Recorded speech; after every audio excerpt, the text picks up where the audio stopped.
In today's video, I'm going to follow up on a video which covers the quantum entanglement device to give an 8-minute warning in the event of a massive solar flare. I'll add that video at the end. First, I'll talk about the reality of what we risk facing from a massive solar flare, and then the simple measures which we can take to protect ourselves. The main point for this video is that we can avert all kinds of real horrors which can occur with a solar flare if we are aware and we prepare. Currently, the vast majority of people are not aware of just how fragile our civilization currently is, and so people are not preparing. What I'm talking about is a solar event, which are normal, regular events from our sun which release massive amounts of energy in a matter of seconds and can be devastating for electrical infrastructure. These events, which happen quite regularly, at least once every few hundred years, have not been documented throughout history, and we're not aware of them in our history books or our science books because we have not had electricity, so people haven't really noticed. Well, they have at times with changes to weather patterns and reduced harvests, but not to a great extent. However, now we have a planet heavily dependent on electricity, with agricultural, industrialised and very sophisticated digital distribution systems. So very little local, self-sufficient farming and food sources for a lot of nations. Dependent on electricity for communications infrastructure and emergency services and everything else. So unlike in the past, if such an event were to hit us unprepared today, it would cause massive destruction and panic. I am not seeking to scare people, but it seems important that people realise just how serious and urgent this matter is, so that we have a sense of fear, if that is what is needed to motivate us into action. Because currently we need something, because the fact is that most people are not aware of just how imminent and devastating such an event will be when it happens, if we're not prepared. And so almost everyone is living in a false reality, thinking that everything is okay. Now, physicist Diana Curran covers a recent solar eruption from 2012, which fortunately happened on the side of the sun facing away from Earth. And in that video, she explains the event and makes the point that if it had erupted facing Earth, there would have been massive destruction. I'll link that video in the description down below. It's in one of her videos titled "It Missed Us by 9 Days", which is on her YouTube channel Physics Girl. However, in reality, she keeps it quite tame and sanitised, probably not wanting to scare people. And I don't want to scare people either, but I think it's important that we face just how scary this would be if it happens while we are unprepared. And panic is perhaps our greatest threat, not being aware that this could happen. And the harsh, sobering reality is that as we risk having entire populations around the planet thrown instantly into panic-stricken, lawless, mindless horrors, similar to what we see with drug cartel warfare, like we see in ethnic warfare in places like Rwanda, Bosnia, East Timor, like we see in inner city ghettos. Scenarios which we have seen time and time again in horror, post-apocalyptic type sci-fi movies. So let's hope and pray we get our act together immediately and these scenarios remain just science fiction. However, we don't have to face those horrors, and they're only likely to happen if we are not prepared, and panic is likely to be the main cause of the horrors. The irony is that getting prepared is relatively simple, and we can avert almost all of the potential damage by taking very simple steps. To understand what we face, first let's look at what happened in what is now known as the Carrington event of 1859. It was in the early days of electricity, when there was networks of telegraph wires all across many nations. Many astronomers at the time noticed an increase in the number of sunspots on the sun. One of these erupted, sending massive amounts of energy and mass towards Earth. As it hit Earth, it sent massive surges in electrical current through telegram networks, so much so that many went on fire and were destroyed. Other networks were knocked out of action. If a similar event were to hit today, it could overload and short-circuit many electrical networks. It could cause power outages all over the planet, leading to no fuel at the pumps, many engines not starting, satellites getting knocked out, so no food supplies, no running water in the taps, no policing or emergency services, no phones or televisions working, so no one to ring up, ask what just happened, no news or information bulletins explaining what just happened. Now, astrophysicists and a lot of people in power know that this is real, and they should be organising but are doing nothing to inform or protect the public. So here are some of the simple steps we can take to protect almost everything. The first is simply to cover all wall sockets and plugs with insulating material such as rubber. Also to cover any electrical technology with insulation. A rubber sheet is likely all that is needed to protect a lot of technology in most cases, for items such as phones, computers, and for some people the most essential of all equipment, coffee machines. No, not me coffee machine. I need me coffee. I know, it's a very serious subject and it doesn't seem appropriate perhaps to make a joke and a laugh. But it doesn't have to be all doom and gloom if we act. The electrics in vehicle engines pose a slightly more difficult problem because they are more exposed, but it is far from an insurmountable problem. We can fairly easily retrofit all vehicles with electrical insulation. We can have walkie-talkies for communication if satellites were to go down and cell towers got hit. Cell towers themselves can be upgraded to be covered and insulated for the event of a solar strike. In the meantime, we can have stores of food being stockpiled for the event. We can have backup analogue systems for terrestrial television and radio communications if the satellites get knocked out of action. A micro food growing system set up for growing emergency super fast growing foods like algae, fungus and grasses in the case we get hit by shortages. There is much more detail I could go into, but the essential point is that we don't need to be unprepared like sitting ducks waiting to get hit. Waiting scared with fingers crossed, hoping it doesn't happen. It's going to happen sooner or later. It could happen today, could happen tomorrow. We just don't know. Let's hope and pray it doesn't. But don't let's just hope. Let's prepare as we hope. And that's basically the bottom line. All we need to do is to be aware and to be prepared. There are many people around the planet who have bunkers built. 10 years ago I saw videos of vehicles driving through underground communities with row after row of living chambers, underground towns and cities, with stockpiles of food, water, guns and vehicles ready for a zombie type apocalypse. They know a massive solar event is coming sooner or later. These people, whoever they are prepared to face the panic and violence which is very likely to erupt if we are not prepared. And they are not informing the public.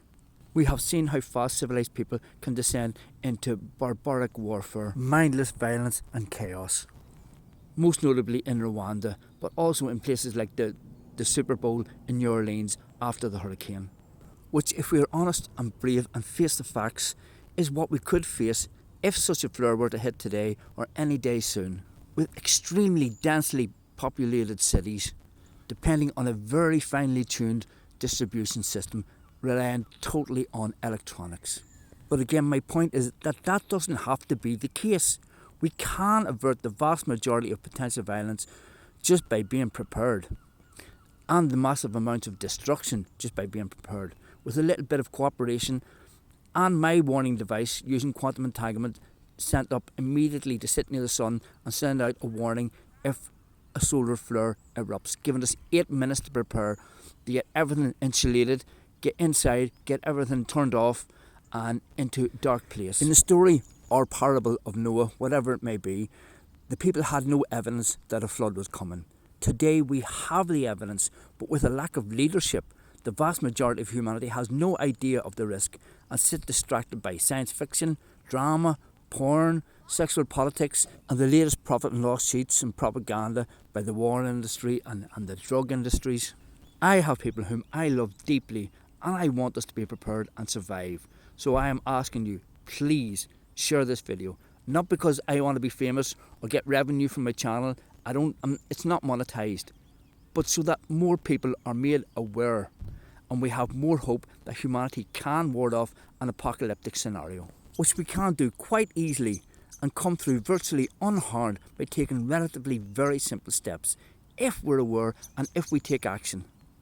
And because politicians and corporations are currently too slow, ineffective or unwilling to get moving, the preparation can begin in families and local communities by having things like independent electrical sources, solar panels which can be covered then uncovered after the strike, water dynamos and wind dynamos which can do the same. If our leaders in politics are not going to act and protect us, we can still start doing it ourselves. We can pressure and force out ineffective leaders and vote in the people who will act. All we have to do is to be aware and to believe it is possible and get to work, because it is possible. But we do have to act. Now, there are some people who may say that we can't prepare no matter what we do, that networks will be damaged even if we insulate because electric fields are generated outside the insulating wires. And this false belief has been compounded by a video on the channel Veritasium, which runs an experiment which claims to show that an electric current generated inside an insulated electrical system seems to generate an electrical field outside the wire. And indeed, the interpretation at first glance seems to add up, and it seems to be correct and makes sense, with the current seeming to move faster than the speed of light, which would seem to be a violation of Maxwell's limit on the speed of light. However, I demonstrated this is incorrect in my last channel, which was closed down. I demonstrated it was incorrect by wrapping two wires with current going in opposite directions around each other, and this having no effect because the current is inside. And particle physicists may say, well, how do I explain the violation of the speed of light? And this is how. Because like any electrical system, the loop used by Veritasium is a closed system. If we force a fluid in one direction, say through a pipe, it meets resistance, and this causes a wave. This limits how fast we can push the water, because we have that resistance. However, in a closed network of pipes, if we push a body of water at one end and simultaneously pull it at the other end, we reduce the resistance so the water can flow and circulate much faster. In the video by Veritasium, when the electrical current is switched on, it both pushes in the forward direction from the power source and pulls current in at the rear, so the resistance is negligible. And if the ether in the space-time fabric is a perfect fluid, which all the evidence suggests it is, then the current is moved almost instantly at every point within the circuit, so that the device being powered lights up almost instantly, no matter how far it is from the power source, much faster than it would if it had to wait for a wave travelling at the speed of light to reach it. I'll link that video down below as well. Another false hope that current physicists give with a misunderstanding of the physics is that we will see the light first and then we have a few hours to shut everything down before the electrical storm hits. However, this is wrong, because it is currently believed that the electrons which we see light up, making auroras at the North and South Pole, have come from the Sun. That's the current theory. However, my theory of everything, which does explain and unify everything in physics, shows that electrons are not particles, but tiny little vortexes moving inside the space-time fabric. So the vast majority of these electrons are formed when waves of light hit enough pressure and curvature in the space-time fabric, forcing the photon waves to split and get twisted into trillions upon trillions of vortexes every second. Vortexes which we call electrons, formed as they arrive at the space-time curvature around the Earth. So the reality is, we won't get any warning. When the light hits, the electrical storm also hits instantly. And we got a very clear demonstration of this last year, except my channel, which had the evidence on it, was shut down by YouTube. And it was demonstrated with a prediction which I made on that channel. By the way, that channel was called Sean G New Physics 137. If anyone has any influence on YouTube, please try to get it reopened.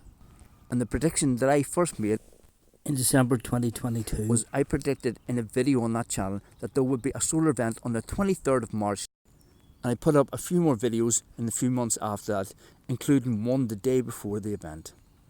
And space weather stations expected nothing, but on the 23rd of March a solar storm hit the Earth, taking all the space weather stations by surprise. It was so strong that the magnetic shield around the Earth, the magnetosphere, was blown open for around 8 hours. And to my knowledge, it's the first time our magnetic defence system has been recorded as being breached and put out of action. Fortunately, it was not as strong as the Carrington event, but it is both a warning of how weak our magnetosphere is and demonstrates how vulnerable our planet is, and that we will not get a warning. The only possible way that we will get a warning is the 8-minute warning if we use the device which I have thought of, using pairs of entangled particles, one in a satellite set near the Sun and one on Earth, with the video of which I'll add at the end of this video. It's only a minute long to understand how the technology works. To see the videos of how the ether moves and what the space-time fabric looks like at the quantum level, the Planck limit, see my videos on this channel and my theory of everything, which I will also link below.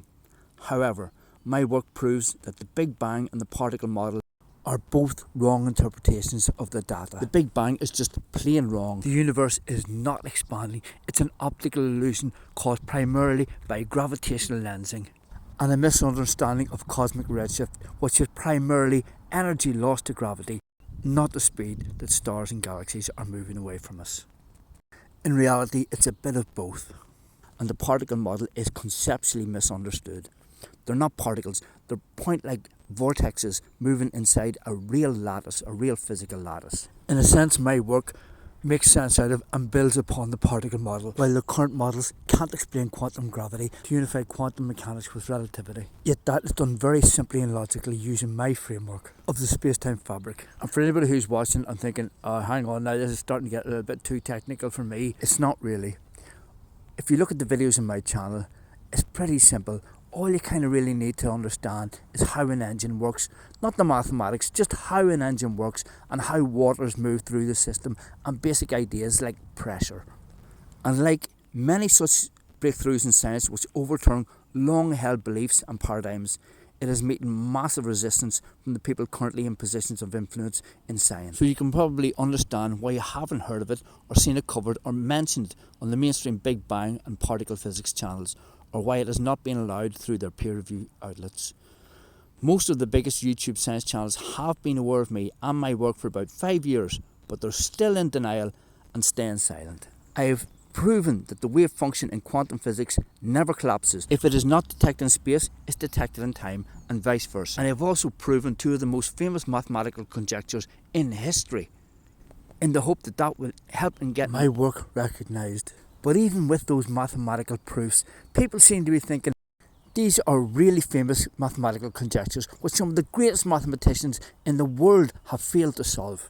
And this guy, who's a trained sign language interpreter who has no qualifications in mathematics, thinks he solved them and he can explain them in a 1-minute video, so they're not even looking with an open mind. And for any mathematician or physicist who has watched this far and who has kids or people that they love, please double check those videos, those mathematical proofs, and see for yourself.